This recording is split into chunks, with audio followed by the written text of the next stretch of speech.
क्या ईरान जिस तरह के हमले इजराइल पर कर रहा है, क्या उसमें भी एक सरप्राइज एलिमेंट है? इजराइल ने सोचा नहीं था कि ईरान इस क्षमता के हमले कर सकता है जो हम इस वक्त देख रहे हैं, और क्या इससे भीषण भी हमले करेगा। मैं एक बार जरा बड़ी खबर बता रही हूं कि ईरान के लोगों से सर्वोच्च नेता खमनेई ने क्या कहा है। वो कह रहे हैं इजराइल को खुली मदद कर रहा है अमेरिका, और वो ये भी कह रहे हैं कि ईरानी सेना को साजिशन कमजोर बता रहे हैं। अब देखिए, उनका ये कहना है कि एक प्रोपेगेंडा है जिसके तहत ईरान की सेना को कमजोर बताओ, इजराइल की सेना को मजबूत बताओ, लेकिन हमारी सेना हमले कर रही है, भीषण हमले कर रही है इजराइल पर, और वो हम जारी रखेंगे। अब मैं आपको जरा वो तस्वीर भी दिखाना चाहती हूं जिसके अंदर इजराइल पर जो हमले हुए हैं उसकी तस्वीर जरा आप समझिए वो कैसे हुए हैं। इजराइल के अंदर तबाही की जरा एक दो तस्वीरें आपको दिखाती हूं, उसके बाद आपको समझ आएगा क्या ईरान को इजराइल ने अंडर एस्टिमेट किया है। अब ये जो तस्वीर आप देख रहे हैं, कैसे बैलिस्टिक मिसाइल दागी गई है और उसके बाद धुएं और आग का गुबार, ये देखिए, ये इजराइल की तस्वीर है। इसी के साथ मैं आपको एक और, ये तस्वीर आप देख रहे हैं, एक और तस्वीर आपको दिखाती हूं, दूसरी तस्वीर चलाइए। ये इजराइल के आसमान में बैलिस्टिक मिसाइलें जो ईरान ने दागी, उनकी तस्वीरें देखिए, और ये वहां तबाही कैसी मचा रही हैं उसकी भी तस्वीर आपको दिखाऊंगी। 25 बैलिस्टिक मिसाइल्स जो भीषण तबाही इजराइल में मचा चुकी है। कैसी तबाही वो आपको दिखाती हूं। वहां पर उनका स्टॉक एक्सचेंज वो किस तरह से क्षतिग्रस्त हो गया, वहां पर जरा तबाही की तस्वीर चलाइए। वहां उनका स्टॉक एक्सचेंज किस तरह क्षतिग्रस्त हुआ, वहां उनके वाहन, ये देखिए, ये इजराइल की तस्वीर है, इजराइल ने पूरा काट दीजिए।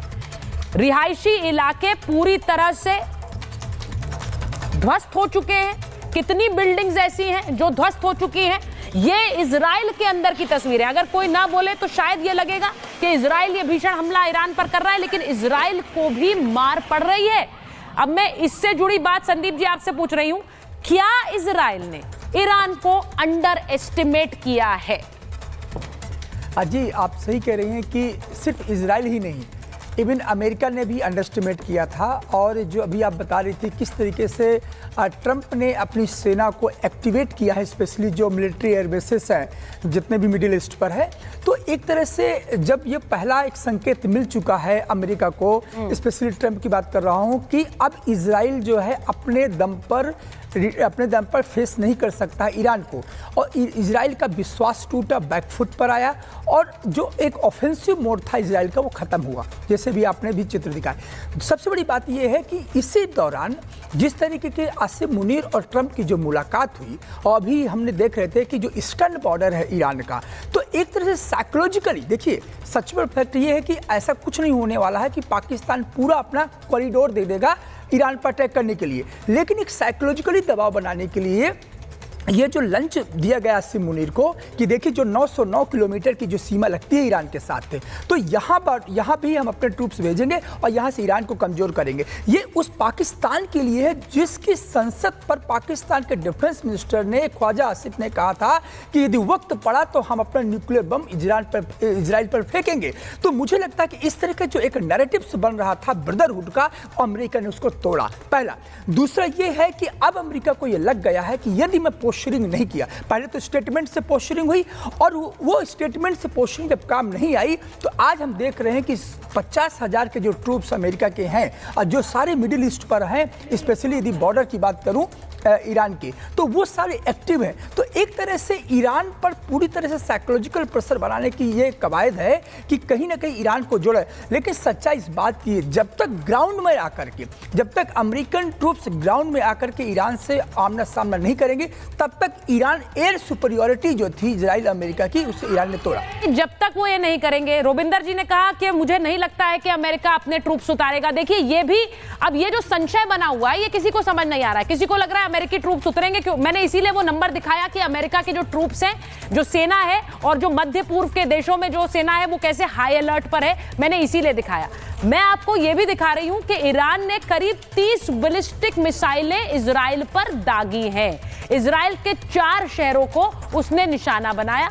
अब उनमें तेल अवीव और बीरशेबा शहर शामिल है। इसी के साथ साथ उनमें रमतगन और होलोन भी शामिल है, जहां पर ये मिसाइलें गिरी है। सोरोको हॉस्पिटल पर मिसाइल से अटैक किया गया, जिसको वॉर क्राइम बता रहा है इजराइल। दक्षिण इजराइल का ये सबसे बड़ा अस्पताल है और हमले में इसमें अब तक 25 लोगों की मौत हो गई है। नेतन्याहू कह रहे हैं दिस इज वॉर क्राइम। ईरानी हमले में 150 से ज्यादा लोग इसकी बलि चढ़े हैं। इस हमले में इजराइल को जबरदस्त नुकसान पहुंचा है। अब मेरा सवाल यह है, इजराइल कह रहा है थैंक यू ट्रंप, आप हमारी मदद कर रहे हैं, लेकिन वो जानते हैं कि उन्हें भी नुकसान हो रहा है। अब वो क्या उम्मीद कर रहे हैं कि उनके साथ अब अमेरिका किस तरह से इस वॉर में आएगा? मैं मेजर जनरल सिवाच आपसे पूछ रही हूं, आपको लग रहा है कि अमेरिका ट्रूप्स उतारेगा या नहीं उतारेगा? क्योंकि आप देख रहे हैं दोनों ही मत हैं यहां। हाँ बिल्कुल, देखो सुचिता, मेरे को लगता है कि ट्रुप्स नहीं उतारेगा, मगर क्या करेगा? देखो ये सच्चाई है कि ये तो लग गया पता कि इजराइल अकेला ईरान को हरा बिल्कुल नहीं पाएगा, क्योंकि जो हमने सोचा था कि इजराइल की एयर पावर बहुत है, एयर स्पेस की पूरी एयर स्पेरिटी कर ली है, मगर जिस प्रकार से पलटवार किए ईरान ने, specially concentration of missile, Sejjil missile से जैसे फायर किया है, तो काफ़ी हद तक जो इसका आयरन डोम सिस्टम था उसको सैचुरेट कर दिया और 20 से 30% जो मिसाइलें हैं वो जाके अपने टारगेटों को हिट की है और इजराइल को भी नुकसान हुआ। तो ऐसे में मुझे लगता है कि अमेरिका की एंट्री काफ़ी हद तक लगती है होने वाली है, और अगर होती है, क्या वो अपने ट्रुप्स डालेगा? मुझे लगता नहीं कि वो ट्रुप्स डालेगा, क्योंकि उसमें बहुत नुकसान होने का चांसेस है और ऐसा रिस्क अमेरिका नहीं लेगा। अमेरिका क्या करेगा? अमेरिका एक तो कर रहा है कि एक पोस्चरिंग कर रहा है, एक प्रकार प्रेशर डाला ईरान पे, 3 एयरक्राफ्ट कैरियर ग्रुप लेके आ गया है। उसके बाद अपने जो ट्रुप्स हैं उनको हाई अलर्ट पे कर दिया, मिसाइलें, रॉकेट, और उसके बाद B-24 बॉम्बर जो हैं वो GBU-57 जो कि बंकर बस्टिंग, वो फोर्दो में डालेंगे। मुझे लगता है चारों तरफ से हमला होगा, मगर ट्रुप्स नहीं डालेंगे। दूसरा, पाकिस्तान क्या मदद दे सकता? पाकिस्तान एयर बेसिस देगा, पाकिस्तान लॉजिस्टिक नोड बनाने के लिए परमिशन देगा, पाकिस्तान इंटेलिजेंस देगा। अब यह भी सच्चाई है, एक अकेला देश मुस्लिम वर्ल्ड जो पाकिस्तान खुल के आ रखा था ईरान के साथ, आज एकदम पलटा बदल दिया है, स्पेशली डोनाल्ड ट्रंप और आसिम मुनीर की बातचीत से। तो यह सच्चाई है। कहां पर अमेरिका वीक है? अमेरिका वीक है, इसकी जो बेसिस हैं, ये जो सऊदी में, यूएई में, कुवैत में, इनका एयर डिफेंस सिस्टम इतना पुख्ता नहीं है जितना इजराइल का है। अगर ईरान इनके ऊपर पलटवार करेगा तो आप देखेंगे इनके ऊपर भी नुकसान होगा, और क्योंकि ईरान के पास रॉकेट और मिसाइल का भंडार है, वो किसी ने नहीं सोचा था कि इतने होंगे। अब ये लड़ाई क्या मोड़ लेगी? देखो ये लड़ाई मुझे नहीं लगता इतनी जल्दी खत्म होने वाली है, क्योंकि ईरान के पास जो रॉकेट और मिसाइल अगर जब तक रहेंगे, जब तक चलता रहेगा, और boot on troops on ground और बूट्स ऑन ग्राउंड के मुझे चांसेस कम लगे। अमेरिका बिल्कुल चांस नहीं लेगा